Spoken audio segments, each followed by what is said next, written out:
কথা বলি কীর্তন করো না কীর্তন একবার করো করছি কেন ভালো লাগছে এখন এই বসে কি ভালো লাগে ভালো লাগে বলছি না আমাদের থেকে তুমি অনেক জানো আমরা তো আমরা তো চলা শুরু করেছি শুরু করো রাধা করে কইটা আছে রাধা তাই যে গৌরাঙ্গ হয়ে গেল তাই বলতে তোর কালায় অঙ্গটা ছিঁড়ে ময়ের পাখা ওরা বাতি তোরা কোথায় লুকালিও কেনে দৌড় বলি কেনে দৌড় বলি রে কানাইয়া কেনে দৌড় বলি এটা হচ্ছে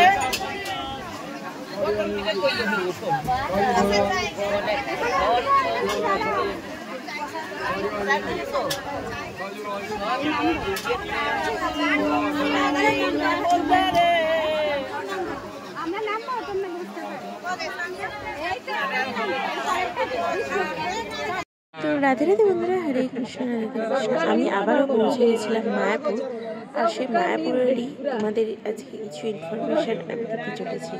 রাধে রাধে। সেই কথা মতন আমরা পৌঁছে গেলাম এখন বিষ্ণুপ্রিয়া হল্ট। বিষ্ণুপ্রিয়া হল্টে এবারে আমরা কন্যগড়ের শেষের দিকে উঠেছিলাম, তাই প্রথমের দিকেই ছিলাম। তোমাদের একটা ইনফরমেশন দিয়ে দিই, এরকম প্রথমের দিকে নামলে তোমরা টোটো ভাড়া পাবে 20 টাকা করে, আর যদি পেছন দিকে নামো মানে বিষ্ণুপ্রিয়ার পেছন দিকে নামো তাহলে তোমরা পাবে টোটো ভাড়া 15 টাকা করে। 20 টাকা 15 টাকা 5 টাকার কিন্তু ডিফারেন্স আছে। তোমাদেরকে দুটো টোটোই কিন্তু যে ঘাট আছে মানে নবদ্বীপ থেকে মায়াপুর যাওয়ার যে ঘাট, সেই ঘাটেই নামাবে। লঞ্চে গেলে 10 টাকা করে, আর নৌকাতে গেলে 5 টাকা না 3 টাকা দেখলাম।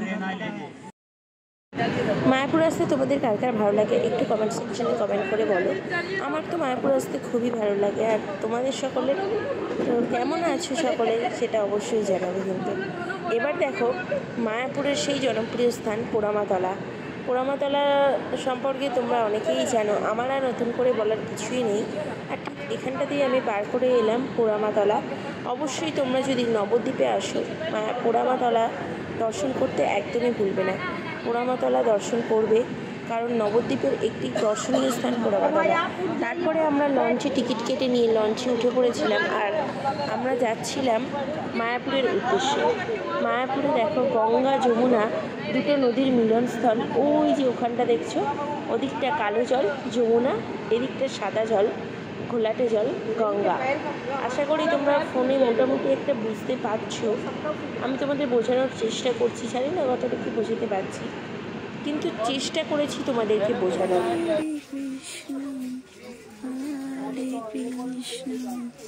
কৃষ্ণ কৃষ্ণ হরে হরে।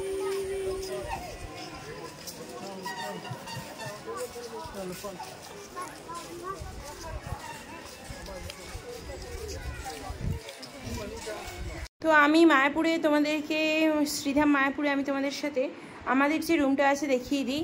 দেখো সিঙ্গেল বেড আছে, দুটো সিঙ্গেল বেড, আর এখানে আছে এসি, আর এদিক দিয়েই আছে বাথরুম। দেখো সবটাই আমি তোমাদের দেখিয়ে দিচ্ছি। আর এখানে ভগবত গীতা দুটো ভার্সনে লেখা আছে, একটা বাংলাতে আর একটা ইংলিশে এবং হিন্দিতে। তো তোমরা সেটা পড়তে পারো। আমি ছোটুকে রেখেছি ওখানে, আর একটা ঘড়ি আছে। এছাড়া সুন্দর ওয়ার্ড্রপ একটা করা আছে, আর এদিকে ব্ল্যাঙ্কেট রাখা আছে। ঠিক আছে, তো এটাই হলো আমাদের রুম মায়াপুরের। রুমে প্রাইস পড়েছে 2500 টাকা, যেটা 3000 টাকা বা তারও বেশি পর্যন্ত কিন্তু ওঠে। ঠিক আছে, চলো তাহলে রুমটা দর্শন করে দিলাম। তো এই দেখো ছোটো ড্রেস এবার ছাড়িয়ে দেবো। ছোটু তো সেজে গুজে দারুণ লাগছে ছোটুকে। এটা আর একটা মন্দির, যে মন্দিরে তোমরা কিন্তু ঢুকতে পারবে, ফোন নিয়ে ঢুকতে পারবে না, বাইরে থেকেই ছবি তুলতে হবে আর ভিডিও করতে হবে। আর ওই যে মন্দির দেখছো মেন মন্দির, অনেকে বলছে রাধা মাধব মন্দিরটাই প্রধানত মন্দির বলছে। রাধা মাধব মন্দিরেই সমস্ত আরতি তোমরা দর্শন করতে পারবে। আর এই যে মন্দিরটা যেটা নতুন উদ্বোধন হয়েছে, নতুন হয়েছে, সেই মন্দিরে কিন্তু তোমরা এখনও পর্যন্ত ফোন নিয়ে ঢুকতে পারবে, এখনও পর্যন্ত ফোন নিয়ে ঢোকা অ্যালাউ আছে। রাধে রাধে। চলো আরও কন্টিনিউ করছি, করতে করতে তোমাদের সবটাই দেখাচ্ছি।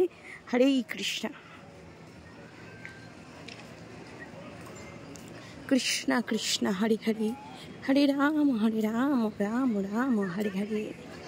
তো চলো দেখো, এইখানে হচ্ছে খাওয়া দাওয়ার প্রসেস। ওইখানে ঘুরে ঘুরে ঘুরে ঘুরে ঘুরে ঘুরে আসতে হবে, তারপরে এদিক দিয়ে এসে এইখানে 12টা থেকে প্রসাদ শুরু হবে। প্রসাদের মূল্য 50 টাকা করে, 10 টাকা করে তো বেরিয়েছে। জানো কীভাবে কোথায় কি কাটতে হয় আমি আগের ভিডিওতে তোমাদের দেখিয়ে দিয়েছিলাম, তাই এটাতে আর দেখালাম না।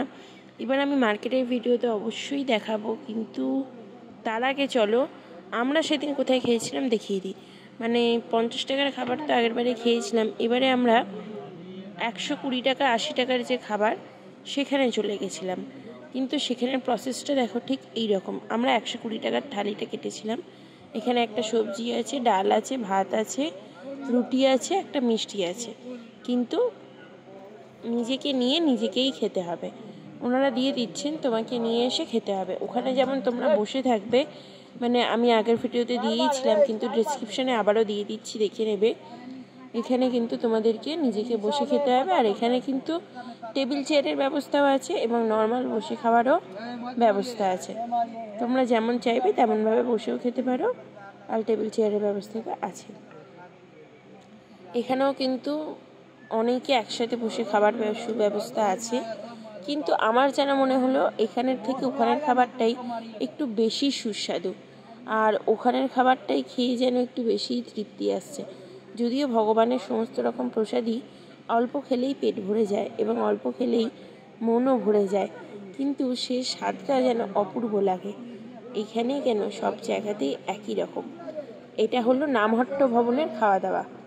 আমি তোমাদের যে এখন খাওয়া দাওয়াটা দেখালাম, এটা নামহট্ট ভবনের খাওয়া দাওয়া। নামহট্ট ভবনের কাছে যে গদা ভবন আছে, সেই গদা ভবন থেকেই সমস্ত রুম বুক করতে হয়। এই কটা দোকান ওখানটা পেয়েছিলাম, এটা আমি নর্মালি এমনি দেখাচ্ছি। আমি পরের নেক্সট পার্টে তোমাদের জন্য মায়াপুর মার্কেটের ভিডিও নিয়ে আসবো। এবার যেটা বলছিলাম, গদা ভবন থেকে সমস্ত বুকিং করতে হয়। আমরা নিয়েছিলাম চৈতন্য ভবনে, ঠিক মেন মন্দিরে যেখানে আরতি হয় তার উল্টো দিকের রুমটা, এবং ভোরবেলার আরতি অবশ্যই তোমরা দর্শন করো। রাতে একবার থাকারও চেষ্টা করো, হয়তো কষ্ট হবে একটু তোমাদের, কিন্তু বিশ্বাস করো সকালের আরতিটা যদি দেখো না, মন ভরে যাবে। রাধে রাধে, হরে কৃষ্ণ, রাধে রাধে।